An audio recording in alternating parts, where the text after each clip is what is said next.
Ryan Ford. Detroit Free Press published 5:47 p.m. Eastern Daylight Saving Time, April 19, 2019. The Detroit Red Wings hired Hall of Famer and former captain Steve Yzerman as general manager on Friday. Or should that be? Former captain Steve Yzerman agreed to allow the Red Wings to hire him as general manager on Friday. In any event, he's not the first megastar in Michigan to take a second shift in Detroit sports management. We're setting the bar a bit higher than your average player, so don't look for guys like Brad Ausmus, Michael Curry, Chris Draper or Dave Lewis down below. More. Timeline of Steve Yzerman's Detroit Red Wings hiring began last summer. Red Wings. Sid Abel. The player, Abel finished up his career with 2 seasons in Chicago, but spent 570 games with the Wings, from 1938 to 52, putting up 183 goals and 280 assists. He also served as team captain in 8 of his 12 seasons and centered arguably the most celebrated and successful line in NHL history, the production line. Take 2. Abel took over as manager in 1962 from the legendary Jack Adams, the guy the NHL's annual coaching award is named after, whose job including coaching and setting the roster.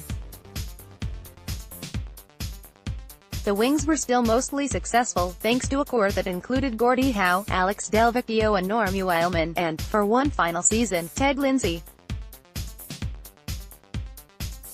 Abel, working in the front office and behind the bench, continued that success, with 3 Stanley Cup Finals trips in 4 seasons. No Cup victories, however, and Abel stepped down as coach in 1968.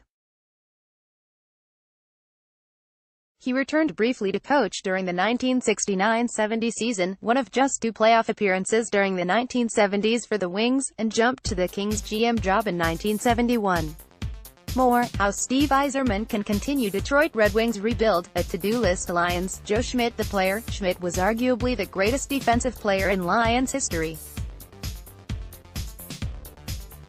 He was the prototype for the modern middle linebacker, and made 10 All-NFL teams and 10 consecutive Pro Bowls, with 9 seasons as team captain.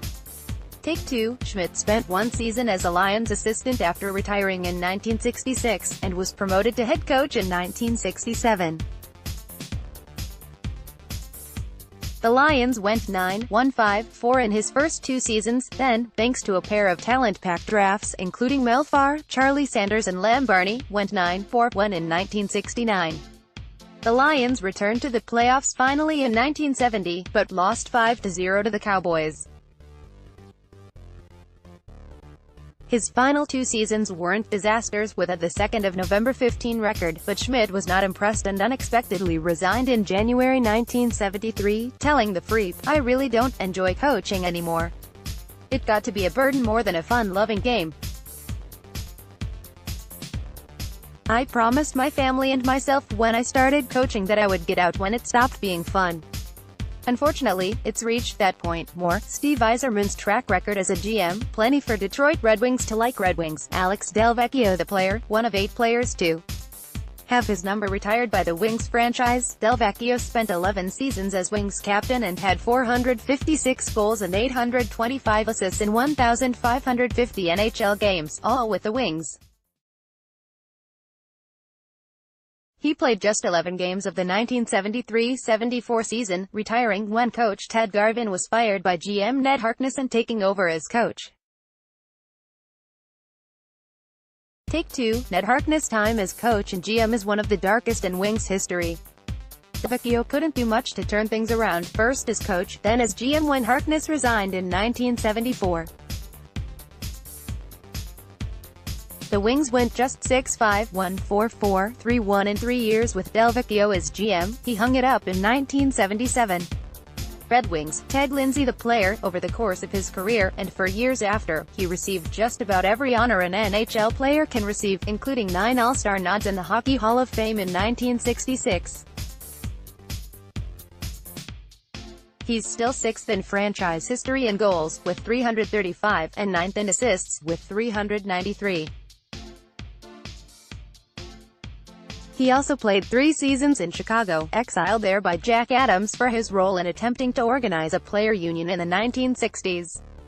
the front office, Lindsay took over from Delvecchio in a surprise move in 1977 and made a splash right away, declaring, "Aggressive hockey is back in town," in numerous ads. And indeed, the Wings made the playoffs in the 1977-78 season. But Lindsay tinkered with the lineup, annoying coach Bobby Crom, and the Wings' success faded quickly. Lindsay would eventually replace Crom as coach, to little success, and was fired by the Wings in 1980. Wolverines, Bill Frein the player. Frein was a star for one season at Michigan, hitting .585 in Big Ten play during the 1961 season, still a Big Ten record.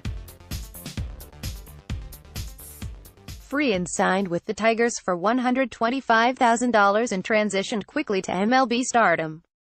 Frein retired in 1976 after 15 seasons as a Tiger, wrapping things up with a .262 career batting average, 11 All-Star appearances and 5 Gold Gloves. His 200 career home runs ranked 10th all-time among Tigers.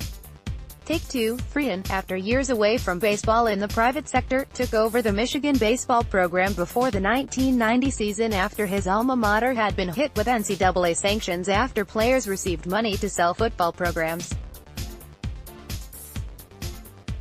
The Wolverines went from 49 to 16 before Frein's arrival to 33 to 24 in his first season, but dealt with a reduced number of scholarships.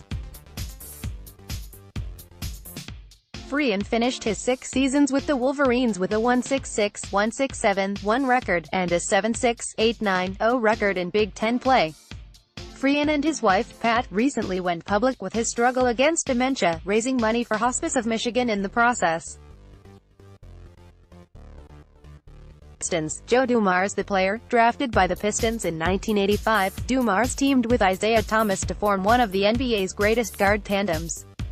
Dumars' name is scattered across the top of the Pistons franchise leaderboards as his averaged 16.1 points, 4.5 assists and 0.9 steals over 1,018 games in a Pistons uniform, both classic and teal. Dumars made 6 All-Star teams and was All-NBA second or third team 3 times, in addition to his 2 titles as a member of the 1989-90 Bad Boys Pistons teams. Take two, Dumars spent a year as Pistons vice president of player personnel after retiring in 1999, then was promoted to team president and general manager in 2000. His first move, drafting MSU star Mateen Cleaves in the first round, bombed.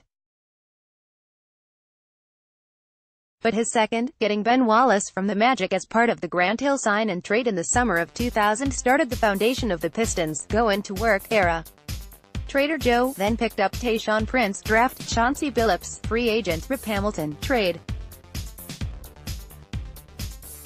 Yeah, he infamously drafted Darko Milicic in 2003, over future stars Dwayne Wade, Carmelo Anthony and Chris Bosh, and dealt Billups too early for Allen Iverson in 2008, but he also brought in Rasheed Wallace in 2004, locking in 2 NBA Finals appearances, and the 2004 title.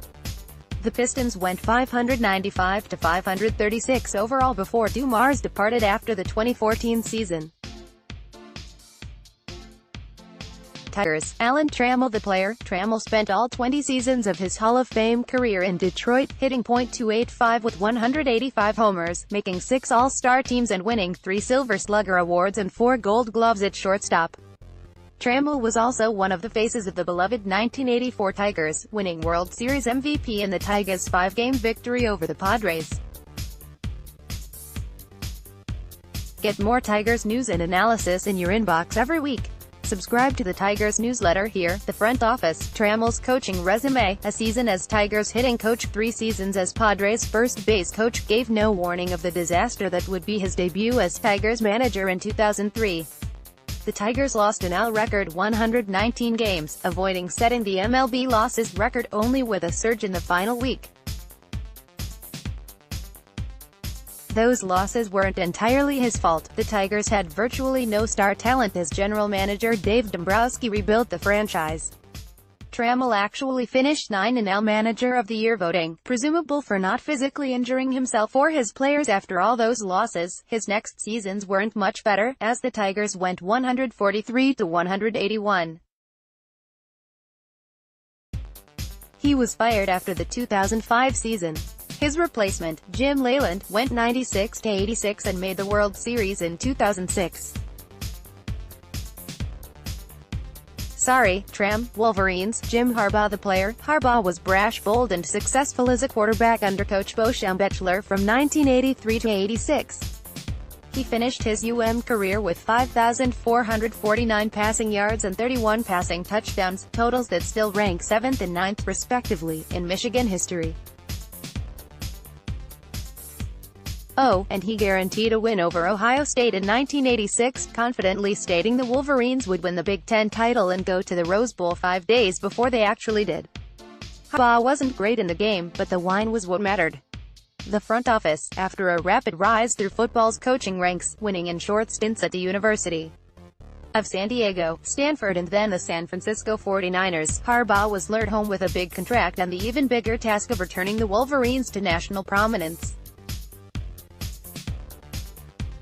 Has he done it? It's complicated. Has won 10 games in 3 of 4 seasons under Harbaugh, but they're 0-3 in their past 3 bowls and Harbaugh is just 2-2 against the Spartans and 0-4 against the Buckeyes. Michigan has yet to win its division in the Big Ten, much less make the college football playoff, leading to serious changes in Harbaugh's coaching staff this off-season. Let's just all agree to ignore the photos of a shirtless Harbaugh from 2015 as summer camps. Okay, contact Ryan Ford at rford@freepress.com. Follow him on Twitter at @TheFord. Read more on the Detroit Tigers and sign up for our Tigers newsletter. Let's block ads. Why?